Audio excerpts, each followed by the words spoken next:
Assalamualaikum warahmatullahi wabarakatuh. Jumpa lagi dengan Ibu Mulyati dengan Sosiologi kelas 11. Semoga kita semua sehat walafiat dan dalam lindungan Allah Subhanahu wa taala. Pada pertemuan kali ini kita akan bicara tentang pola-pola hubungan antar kelompok sosial dan dinamika kelompok sosial.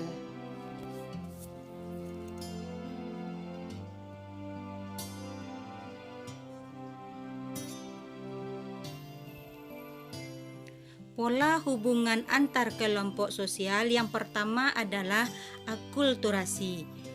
Akulturasi adalah pencampuran dua kebudayaan yang menghasilkan budaya baru, akan tetapi tidak menghilangkan ciri khas kebudayaan aslinya.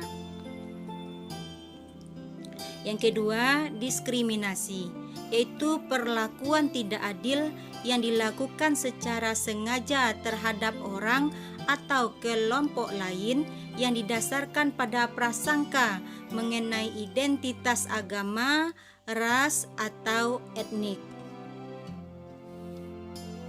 3. Amalgamasi, yaitu perkawinan campuran antar kelompok yang berbeda, contohnya perkawinan campuran antar suku. Yang keempat, asimilasi, proses peleburan kebudayaan atau kelompok masyarakat yang melahirkan kebudayaan baru atau kelompok baru. 5. Pluralisme, suatu keadaan di mana kelompok yang berbeda, ras, etnik, dan agama saling memelihara identitas budaya dan jaringan sosial. 6. Eksploitasi, pemanfaatan untuk kepentingan sendiri, pengisapan, dan pemerasan, terutama tenaga.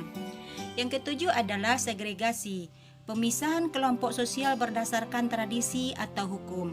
Selanjutnya 8. Kolonialisme, pengambil alihan dan penguasaan sebuah wilayah oleh kekuasaan asing dan mengisinya dengan dominasi ekonomi, sosial atas masyarakat setempat. Yang kesembilan, perbudakan, adalah suatu sistem penghambaan yang terlembaga. Selanjutnya nomor 10, resistensi, yaitu suatu strategi yang dilakukan oleh kelompok minoritas untuk menghindari diri dari konfrontasi yang tidak mengenakan dengan kelompok lain. 11. Rasisme, dapat diartikan sebagai paham yang memandang rendah ras lain di luar rasnya. Selanjutnya, sekisme, diartikan sebagai diskriminasi dari laki-laki terhadap perempuan. Dalam hal kecerdasan dan kekuatan fisik, laki-laki dianggap lebih tinggi daripada perempuan. Ke-13, prejudis, permusuhan yang ditujukan kepada suatu kelompok lain atas dasar adanya dugaan mempunyai ciri yang tidak menyenangkan. 14, stereotip, dianggap sebagai citra yang kaku mengenai suatu kelompok ras dan budaya yang dianut tanpa memperhatikan kebenaran citranya. 15. Dominasi, berkaitan dengan adanya kelompok mayoritas dan kelompok minoritas, diukur berdasarkan jumlah dari anggota dan kekuatan dari kelompok tersebut. 16. Paternalisme, suatu bentuk dominasi kelompok ras pendatang atas kelompok ras pribumi. 17. Integrasi, suatu pola hubungan yang mengakui adanya perbedaan ras dalam masyarakat tapi tidak menjadi permasalahan perbedaan tersebut. 18. Difusi, unsur-unsur dan pola-pola budaya cenderung menyebar dari suatu masyarakat kepada masyarakat yang lainnya. 19. Genosida, merupakan pembunuhan secara sengaja dan sistematis terhadap anggota kelompok tertentu, contohnya pembunuhan orang Yahudi oleh pemerintah Nazi Jerman. Terakhir 20. Pengusiran, contohnya pengusiran warga Palestina oleh pemerintah Israel dari tepi barat sungai Jordan. Selanjutnya kita membahas tentang dinamika kelompok sosial.